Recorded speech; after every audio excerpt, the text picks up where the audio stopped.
Estamos de volta com Fala Joinville aqui na TVB, canal 11. Boa noite, seja bem-vindo.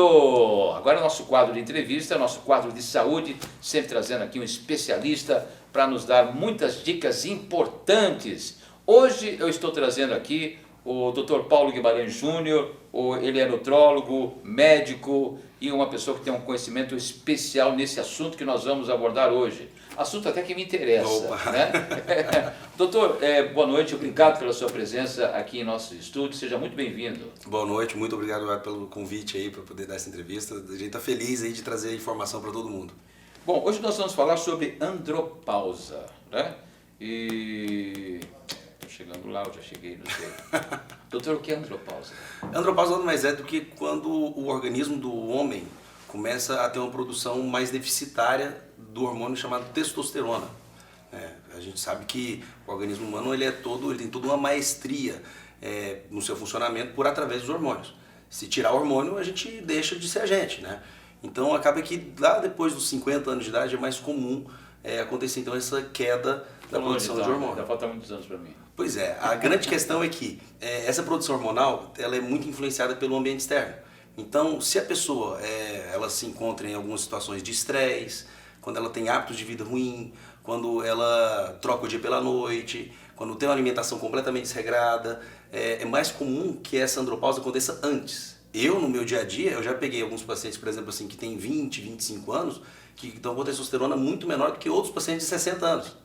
Então acaba que é difícil fazer essa associação. Mas nem todos os homens têm andropausa, como todas as mulheres têm menopausa. Em mais ou menos tempo, todo homem vai ter andropausa.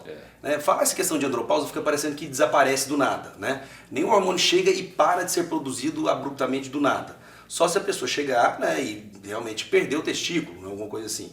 Mas o que a gente sabe é que a partir dos 50 anos de idade, em média, essa produção hormonal de testosterona vai começando a reduzir. De tal forma que aos 50 anos a gente imagina que a testosterona ela tá metade do que estava na época do período da puberdade. Então, ou seja, deu uma queda de 50%, digamos que a partir dos 50 anos. E dali para frente a queda é cada vez maior. Uhum. E quais são os sintomas, doutor Paulo? Bom, muitas vezes as pessoas associam essa questão de andropausa, hormônio sexual, só de cunho sexual. Mas isso extrapola muito mais. Por quê? Porque quando a gente tem uma queda da testosterona, para que ela realmente afete a parte sexual, a parte erétil, a parte de apetite sexual, a queda tem que ser muito grande. Se a gente for falar em números, né, a queda de libido sexual ela se dá mais ou menos quando a testosterona está abaixo de 300. Olha, né? então a gente vê bastante aqui, a gente vê muita gente usando o tal do comprimido azulzinho. Né? Pois é, e o azulzinho ele nada mais é do que um tratamento sintomático que ele vai fazer uma vasodilatação naquela região ali do pênis para que aconteça então uma ereção mais eficiente. Entretanto, muitas vezes a gente esquece da questão comportamental. Então, a pessoa que está com a testosterona mais baixa, ela fica uma pessoa mais apática, uma pessoa sem energia para poder fazer as coisas, com menos ímpeto de fazer as coisas, que pode até mesmo afetar o trabalho. E qual é a relação da qualidade de vida da pessoa com andropausa? Geralmente, assim, a pessoa que tem, que ela entra no período da andropausa, ela já nota que a sua produtividade no dia a dia está bem inferior ao que estava antes, né, da andropausa. Então, quando a gente já começa a ter essa queda de testosterona, a gente percebe então que essa pessoa começa a ter dificuldades de executar problemas. Por exemplo, um empresário, né, tem que resolver alguns problemas e no dia a dia tem aqueles momentos assim mais tensos. A pessoa começa a se afastar dessas possíveis tensões e acaba que a gente sabe que na nossa vida a gente precisa enfrentar algumas tensões. Não estou falando de briga nem nada, mas de resolver problema. Então acaba que a qualidade de vida dessa pessoa tende a diminuir. E, mais uma vez, até mesmo na questão de depressão.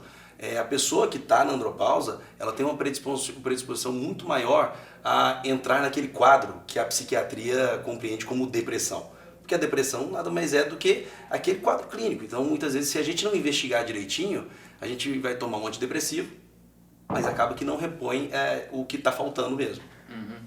E ela geralmente começa no andropausa nos homens a partir dos 50 anos ou pode mais cedo também? Pode acontecer muito mais cedo.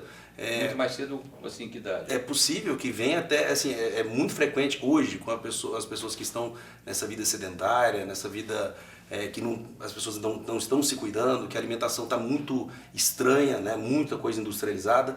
É muito frequente porque as pessoas começam a ter sintomas de queda de apetite sexual a partir dos 35 anos de idade até. Nossa, então, ou seja, é muito jovem. Uhum. A questão da produção dos hormônios, ela depende muito de como a gente está cuidando do nosso corpo. Esses hormônios, a testosterona, ela nada mais é do que um hormônio chamado hormônio esteroidal. O esteroidal, ele vem do esterol, do colesterol. Então, o próprio colesterol, que muita gente fala, ele que é um material para fabricar a testosterona. E do colesterol tem uma série de outros hormônios que são importantes. Se a gente ficar, digamos que desequilibrando aquilo, como por exemplo a pessoa que é extremamente estressada, aquela pessoa que não faz questão de se acalmar à noite, de ter um hábito de sono bom, é muito comum que essa pessoa desequilibre, né, a esteroidogênese, que é a produção dos hormônios que derivam do colesterol, a ponto de até mesmo afetar a testosterona. Bom, o senhor é nutrólogo, doutor Paulo, eu queria que então aproveitar aqui a nossa audiência, né? O que é que o senhor poderia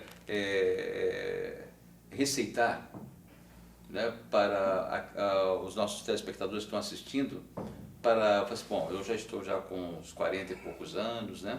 Como eu posso evitar, ou pelo menos diminuir, ou deixar um pouco mais para frente a andropausa? A primeira coisa que a gente começa tem que associar, isso aí eu falo para os meus pacientes que estão na minha frente no meu consultório.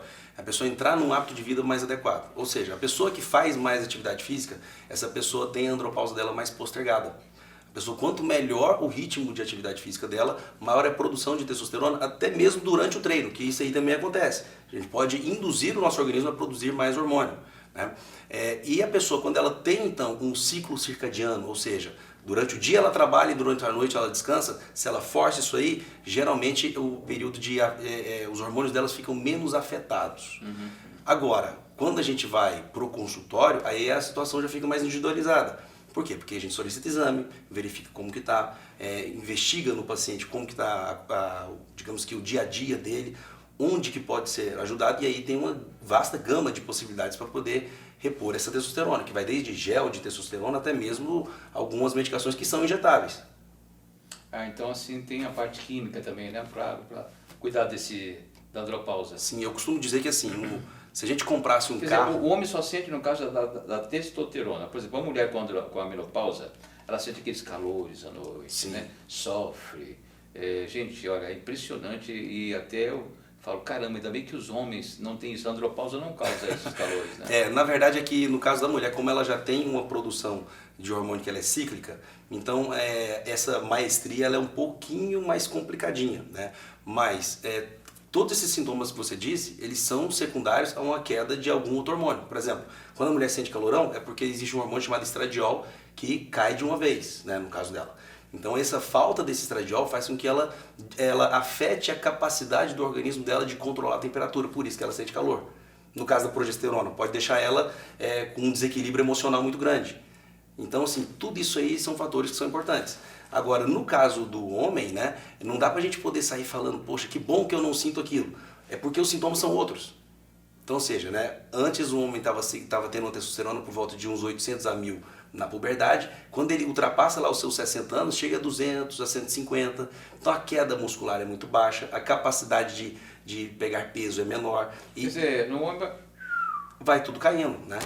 Então, assim, é aquilo que eu costumo usar uma expressão, né, que eu acho muito interessante, porque quando a gente compra um carro, né, é inconcebível que a gente coloque só gasolina. Vai chegar a hora que a gente vai ter que ver o óleo, o filtro do óleo, né, o cabo de vela do motor, e se a gente não tiver esse tipo de cuidado com o nosso corpo, né, se a gente não olhar os detalhes, é como se a gente estivesse fazendo o nosso corpo, digamos assim, ele tem que se virar, né? A gente não está dando o mínimo para o nosso corpo funcionar. Por isso que é importante entrar com a parte química. Quais são os efeitos colaterais no tratamento da andropausa? Bom, quando a gente lida com essa questão de reposição de hormônio, sempre tem que ter um médico junto, um médico presente para poder avaliar como está a condição clínica do paciente. Então, hoje, tem dois fatores principais que a gente tem que tomar muito cuidado nesse processo de reposição de testosterona. O principal deles é se o paciente tem algum histórico ou se o paciente tem alguma doença presente na próstata. Por quê? A próstata é um músculo, então a testosterona, como ele é um hormônio que melhora a massa muscular, ele pode aumentar a massa muscular, entre aspas, da próstata. E isso pode dificultar digamos que a saúde prostática. A pessoa pode ter dificuldades para poder urinar, então isso tem que tomar um cuidado. Claro que existem outros meios para poder proteger, né, isso, para que a gente faça testosterona e não tenha esse tipo de problema. E outro fator é no paciente que tem apneia obstrutiva do sono. O paciente que ronca muito, que tem uma obesidade central, uma barriguinha grande, a testosterona, ela, no caso, ela não ajudaria muito, ela poderia trazer alguns outros riscos para o paciente.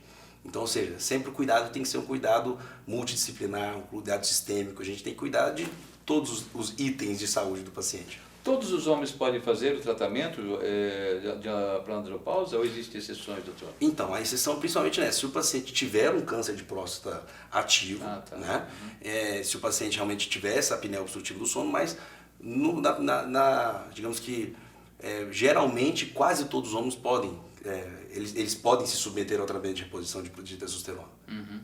Doutor Paulo, quando se começa o tratamento, em qual período, em que momento ele já começa a sentir a melhora? Na disposição? Bom, começa a sentir uma disposição? Vamos imaginar assim, se o paciente chega com queixas de andropausa, a gente solicita exame, verifica que o paciente está com a testosterona baixa, quando a gente começa a tratar o paciente, uma das primeiras tentativas de tratamento geralmente é com o gel de testosterona, que a gente ou compra na farmácia ou manda manipular uma testosterona em gel e a gente passa em locais que não tem pelo, aquela testosterona entra na pele e ela vai sendo liberada de forma lenta e gradual. Então, na maior parte das vezes, na primeira semana, o paciente já começa a sentir um benefício. Claro que depois de 1 mês a 2 meses, esse benefício é muito maior, mas geralmente em 1 semana a gente já sente. Alguns casos demora mais, mas por quê? Porque precisa de reajuste. Esse já não tem contraindicação? Não, sempre tem que ser visto o caso do paciente, né? Não dá pra gente poder, digamos assim, sair comprando na farmácia e sair usando, justamente por essas questões de risco. A gente não sabe, porque um tumor de próstata, por exemplo, ele é de crescimento gradual, né? Então, ou seja, muitas vezes a pessoa que está com câncer de próstata hoje, o tumor se iniciou, digamos, há 5 anos, 6 anos atrás, quando ele é diagnosticado. Então é muito frequente as pessoas, digamos assim, demorarem para poder reunir todos aqueles critérios clínicos para a gente suspeitar de um tumorzinho da próstata. Se a pessoa nesse momento inventar de tomar testosterona por conta própria, aí que muitas vezes é complicado. Mas o benefício, né, nos pacientes, digamos que são saudáveis, se a gente for poder avaliar em números assim, os pacientes beneficiados são muito mais numerosos do que os pacientes que sofrem algum malefício. Muito bem. Nós conversamos com o Dr. Paulo Guimarães Júnior. Obrigado pela entrevista, Dr. Paulo. Eu que agradeço. Muito obrigado. Um grande abraço. Olha, nós vamos a um rápido intervalo e voltamos já com Fala Joinville aqui na TVBR.